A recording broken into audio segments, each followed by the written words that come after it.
अस्सलामु अलैकुम वरहमतुल्लाहि वबरकातुहु। मोहतरम भाइयों, बुज़ुर्गों, दोस्तों, ये हमारा इस्लाह मुआशरा का 507वां सबक है। मोहतरम बुज़ुर्गों, अभी चंद रोज़ पहले मैं एक इंग्लिश न्यूज़पेपर के वेबसाइट के ऊपर एक ख़बर पढ़ रहा था। हैदराबाद के अंदर चंद बूढ़े अरबों को पकड़ा गया, जो अरब मुल्कों से हैदराबाद सफ़र करके आए थे, जिनकी उम्रें 70 साल, 75 साल, 65 साल थी।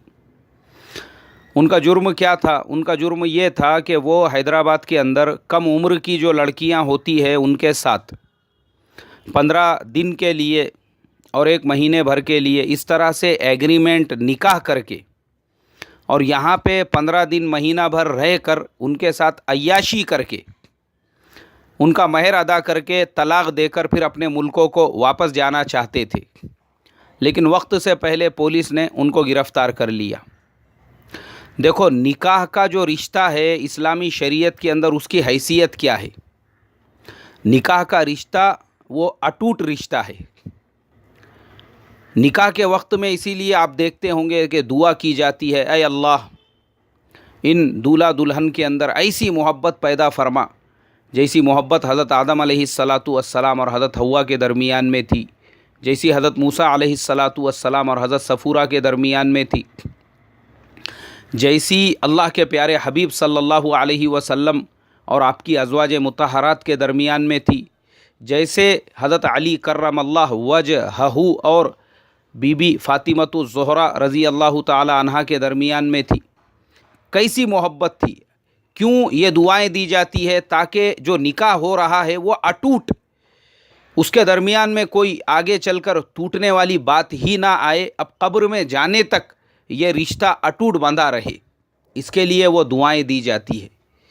लेकिन अगर कोई रिश्ता उसकी बुनियाद टेम्पररी बेस पर हो, 15 दिन के लिए निकाह, 1 महीने के लिए निकाह, तो मेरे प्यारे हबीब सल्लल्लाहु अलैहि वसल्लम 1450 साल पहले ही उसको रिजेक्ट कर चुके हैं। ऐसा कोई भी रिश्ता वो निकाह का रिश्ता नहीं है, वो सिर्फ़ और सिर्फ जिना का रिश्ता है। जिसको अगर निकाह का लुबादा उड़ाकर कोई ये कहे कि ये 15 दिन के लिए निकाह और महीने भर के लिए निकाह है, तो ये निकाह नहीं है, ये सराहतन जिना है, जिना है, हरामकारी है और बदकारी है। और वही हैदराबाद के अंदर हो रहा था। अब हमारे लिए शर्म व हया की बात क्यों है? इसके लिए है कि हमारे नौजवानों ने चुल्लू भर पानी में डूब मरना चाहिए उनके बेहिसी की वजह से। हमारा नौजवान 30 साल का हो चुका है, हमारा नौजवान 35 साल का हो चुका है, हमारा नौजवान 40 साल का हो चुका है। उसके बावजूद अभी तक उसको लड़की पसंद नहीं आ रही है। अरे भाई, मसला लड़की का नहीं है, ये भिखारी है असल में। ये जितना बड़ा डिग्री होल्डर है उतना बड़ा भिखारी है। ये डॉक्टर है तो इसका कटोरा भी उतना बड़ा है, इसको 10 से 15 लाख भीख में चाहिए। ये इंजीनियर है तो इसका कटोरा उतना ही बड़ा है, इसको 10 से 7-8 लाख रुपये भीख में चाहिए। ये गवर्नमेंट ऑफिसर है तो भी इसका कटोरा उतना ही भीख का बड़ा हुआ है, इसको 10 से 12 लाख रुपये भीख में चाहिए। भिखारी है ये हमारे मुस्लिम नौजवान। आज हमारा मुआशरा भिखारियों का मुआशरा बन चुका है। ये अगर टीचर भी है, इसने डीएड बीएड भी किया हुआ है, ये भी भिखारी है। इसको भी खैरात के अंदर 5 से 6 लाख रुपये चाहिए, या फिर इसके ससरे ने इसको जॉब से लगाना चाहिए तो वो उसकी बेटी से निकाह करेगा। यही चक्करों के अंदर हमारे नौजवान 25 साल के, 30 साल के, 35 साल के, 40 साल के, बास तो टकले हो चुके हैं। उसके बावजूद भी वो अभी तक उनको लड़कियां इसीलिए पसंद नहीं आ रही है। मसला लड़की का नहीं, इसके भीख के कटोरे का है। ये भिखारियों को भीख चाहिए, ये भिखारियों को जहेज चाहिए, ये भिखारियों को गाड़ियां चाहिए, ये भिखारियों को स्कूटी चाहिए, ये भिखारियों को एक्टिवा चाहिए, ये भिखारियों को मोटर बाइक चाहिए, कार चाहिए। ये भिखारियों की लालच ने और ये भिखारियों की फरमाइशों ने माँ बाप को मजबूर किया कि ये इंडिया के भिखारियों को अगर हम अपनी बेटी नहीं दे सकते तो चलो ठीक है, अपनी बेटी किसी अरब के बूढ़े के हवाले कर दो। ये हमारे लिए शर्म की बात है। वो बेगैरत नौजवान बुढ़े हो रहे हैं, उसके बावजूद भी भीख सिर्फ नहीं मिल रही है, इसलिए वो निकाह नहीं करना चाहते। ये जिम्मेदार है इन चीज़ों के, इनकी फरमाइशें। इन्होंने बेटा पैदा किए जैसे सिकंदर आज़म पैदा किए, लड़की देखने से लेके उसके रुखसती तक इनके जो नखरे होते हैं। लड़की देखने के लिए ये 70 से 80 लोग आ रहे हैं, 100 150 लोग आ रहे हैं। क्यों? तेरे बाप का माल है, तेरे बाप ने पका के रखा वहाँ पे, तेरे दादा ने यहाँ पे छोड़कर गया था। साले 50 जगह लड़कियाँ देखने जाके उनकी फुकट में हराम की दावतें खाने वाले हराम खोर है ये साले। मंगनी हो रही है, फैशन बना दिया आज मंगनी को भी।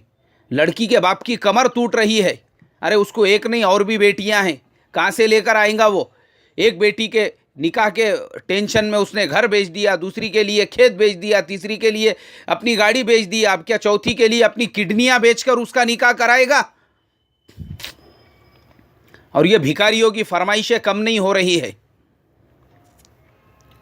मंगनी की रस्म के अंदर भी लाखों रुपया आज खर्च करना पड़ रहे हैं। निकाह तो आगे की बात है, और निकाह के अंदर इनको हॉल चाहिए। ये भिखारियों को, इनकी सालों की पोजीशन नहीं है, घर में खाने के वांदे हैं इनके, लेकिन जब निकाह का मसला आया तो नवाब बन गई है। एक जगह मैं निकाह के रिश्ते के मजलिस में बैठा, तारीख़ तय हुई और लड़की के वालिद साहब ने कहा कि बोले भाई वो जो फुलाना हॉल है उसके अंदर हम लोग निकाह करेंगे। तो लड़के वालों ने कहा नहीं नहीं, बोले वो हॉल हमको पसंद नहीं है। लड़की के वालिद ने कहा बोले भाई क्यों, क्या बात है, क्यों वो हॉल पसंद नहीं है? नहीं, बोले जब वो हॉल को जाते हैं ना तो रास्ते के अंदर एक कचरा कुंडी आती है, लोग वहाँ पे कचरा डालते हैं, तो वो रोड से हमारे मेहमान गुजरेंगे तो वो कचरा कुंडी के सामने से गुजरना पड़ेगा। शाबाश, मैंने कहा बेटा शाबाश, लगता है तेरे बाप दादा ख़ानदानी ईतर का धंधा है तुम्हारा, परफ्यूम का बिजनेस करते तुम, ज़िंदगी में बदबू सूंघा ही नहीं तूने। अबे साले दिन रात दिन जो है पड़ा हुआ रहता रहा कचरे कुंडियों के अंदर। कौन से एरिया के अंदर तेरी दुकान है मुझे भी पता है, वहाँ पे सुअरों के झुंड क्या झुंड घूमते फिरते रहते अतराफ में, तेरी दुकान के आजू बाजू जहाँ पे मजदूरी हम्माली करता है तू। लेकिन अब निकाह का वक्त आया तो नवाब बन गया, तेरे को बदबू बर्दाश्त नहीं हो रही, और रात दिन जो है बदबू के अंदर पड़ा हुआ है, गोते लगा रहा है ड्रेनेज के अंदर। ये नखरे हैं हमारे। इनको हॉल उनके पसंद का चाहिए, खाना इनके फरमाइश का चाहिए। ये इतने नखरे होने की वजह से मजबूर हो रहे हैं माँ बाप अपने बेटियों को बूढ़ों के हवाले करने के लिए। कौन जिम्मेदार है इसका?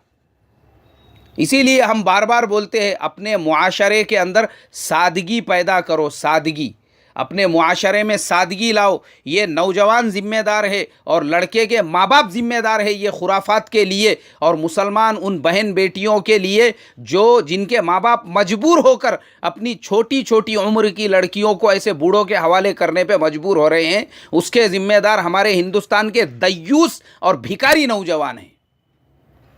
भीख चाहिए इनको। हमारी जिम्मेदारी बनती है हमारे समाज में से ये तमाम खुराफात को हमारे उलामा ऐसे निकाहों का बाइकॉट करे जिसके अंदर उनको पता चले कि लड़के वालों ने भीख में जोड़े के नाम पर कोई रकम ली है। ये जिम्मेदारी है हमारी। हमारे उलामा ने वैसे निकाह नहीं पढ़ाना चाहिए, ऐसे लोगों को सर्टिफिकेट बना के नहीं देना चाहिए, निकाह नामा नहीं देना चाहिए। काय के हिसाब से?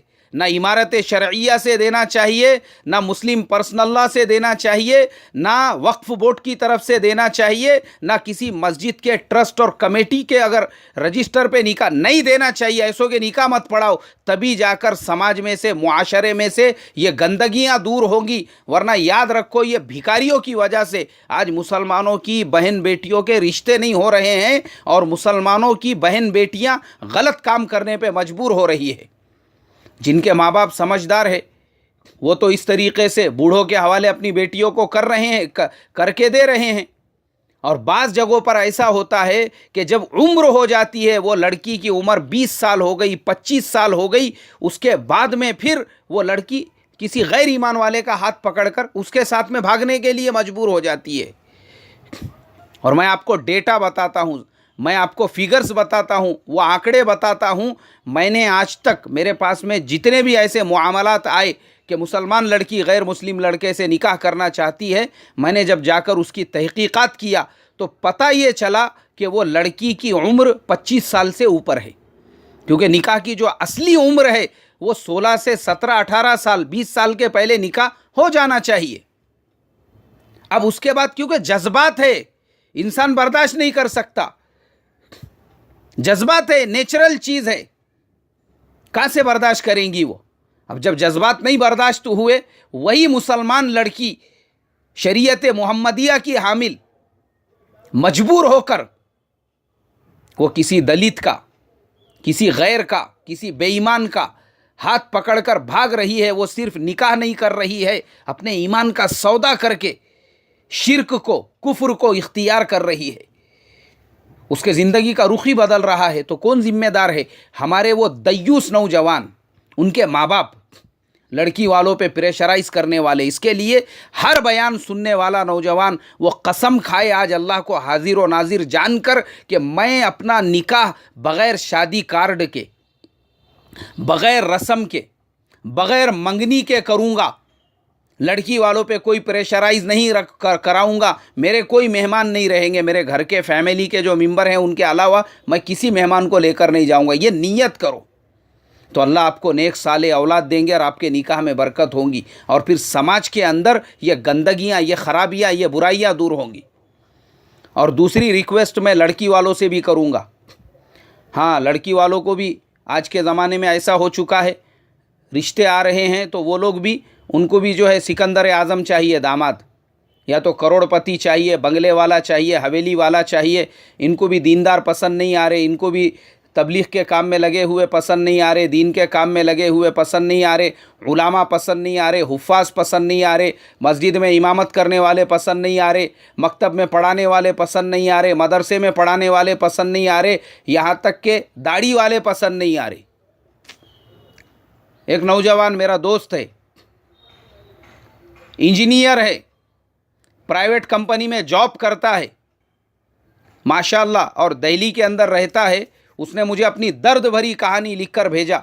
बोले मौलाना साहब, एक लड़की हमारे रिश्तेदार में ही है, मेरे वालिदैन उसके घर पे निकाह का पैगाम लेकर गए तो उसके वालिदैन ने ये कहा कि तुम्हारा लड़का माशाअल्लाह इंजीनियर है, अच्छी पोस्ट पर है, सब हमको मंजूर है, लेकिन उसके चेहरे पे की दाढ़ी और उसका सुन्नत लिबास हमको पसंद नहीं है। हमारी बेटी एकदम अप टू डेट है, मॉडर्न है, हम ये चाहते हैं कि तुम्हारा बेटा भी थोड़ा सा मॉडर्न बने और हमारे बेटी को उसी मॉडर्न लाइफ स्टाइल के साथ में जो है वो कबूल करे। तो इसके लिए आपके बेटे को दाढ़ी निकालना पड़ेगी, अपना टोपी और पैजामे कुर्ते वाला लिबास चेंज करना पड़ेगा। ये मुसलमानों का हाल है। ये लड़की वाले भी इस तरह की फरमाइशें, इस तरह से बाज़ औक़ात ऐसे मस्ती में आते हैं। इसके लिए जब लड़की की उम्र होती है 17 साल, 18 साल, 19 साल, 20 साल, वो टाइम पे उसके निकाह नहीं होते, और फिर जब ये मस्ती में रिश्तों को रिजेक्ट करते रहते उसके बाद जब उसकी उम्र हो जाती है 30 साल, उसकी उम्र होती है 28 साल, उसकी उम्र होती है 25-26 साल, उसके बाद वजीफ़े मांगना शुरू करते। फिर हाँ मौलाना साहब, वजीफ़ा है क्या? वजीफ़ा, रिश्ता जोड़ने का वजीफ़ा दो। अरे जब घर बैठे रिश्ते आ रहे थे वो टाइम पे रिजेक्ट करे मस्ती में आकर। क्यों? लड़का पसंद नहीं आ रहा था। काई की वजह से? इनको तो करोड़पति कारून की औलाद चाहिए था, खजाने वाला, दौलत वाला। वो टाइम पे इनको पसंद नहीं आया। दीनदार को तो इन्होंने कबूल नहीं किया। क्यों? दीन का काम करता है, बोले मस्जिद में पढ़ाता है, मकतब में पढ़ाता है, मदरसे में पढ़ाता है। उसकी दीनदारी देखकर तुमने रिजेक्ट किया था। और मैं आपको मिसाल दे के बताता हूँ। मेरे एक दोस्त है, वो खुद मुझे अपनी कारगुजारी सुनाते हैं। बोले मैंने अपने रिश्तेदारी में एक लड़की, एक हमारे रिश्तेदार में ही एक जगह पे रिश्ता भेजा, और जहाँ पे मैंने निकाह के लिए रिश्ता भेजा था वो लड़की हसीना, जमीला, खूबसूरत, देखने में एकदम बेहतरीन। उसके माँ बाप को लगता था हमारी लड़की तो मिस यूनिवर्स है, इसके लिए तो आसमान से ही कोई एक आधा जो है वहाँ से फरिश्ता या एक आधा एंजल, एक आधा जो है उसके लिए नाजिल होगा और वही हमारे बेटी से निकाह करेगा। बोले हमारे बेटे के लिए जब हमने रिश्ता मांगा तो बोले वो मेरी वालिदा ने जब रिश्ता मांगा उन्होंने रिजेक्ट कर दिया। तुम्हारी औकात क्या है? बोले हम करोड़पति लोग, तुम्हारा क्या है बोले, हाँ तुम्हारा धंधा क्या है, कारोबार क्या है, छोटे लोग तुमने पहले तो रिश्ता ही नहीं मांगना चाहिए था। लेकिन मैं आपको बता दूं अल्लाह हालात को कैसे बदलते हैं। ये 20 साल पहले की बात है। आज मेरे वो दोस्त का निकाह होके ज़माना हो गया, उसके बच्चों की उम्रें हो गई शादी की, लेकिन वो जो लड़की थी वो आज भी घर में बैठी हुई है, बुढ़ी हो गई, वो पूरे बाल सफ़ेद हो गए, उसका निकाह नहीं हुआ अभी तक। और जो माल का इनको घमंड था, आकड़ थी, वो माल भी अल्लाह ने कम करते करते आज नौबत ये पहुंची, उसके घर के लोग मजदूरी कर रहे हैं दूसरों की दुकानों पर, और वो मेरा दोस्त होलसेल व्यापारी बन के बैठा हुआ है। ये सब अल्लाह का निज़ाम है ये। तो इसके लिए लड़की वालों से भी दरख्वास्त करूँगा, आप भी थोड़ा सा दीनदारी को तरजीह दो, और हमारे नौजवान भी सादगी को इख्तियार करने का इरादा करें, तो फिर किसी को ज़रूरत नहीं पड़ेगी अपनी बहन बेटियों को अरब के शेखों के हवाले करने की। अल्लाह अमल की तौफीक अता फ़रमाई। अस्सलामु अलैकुम व रहमत।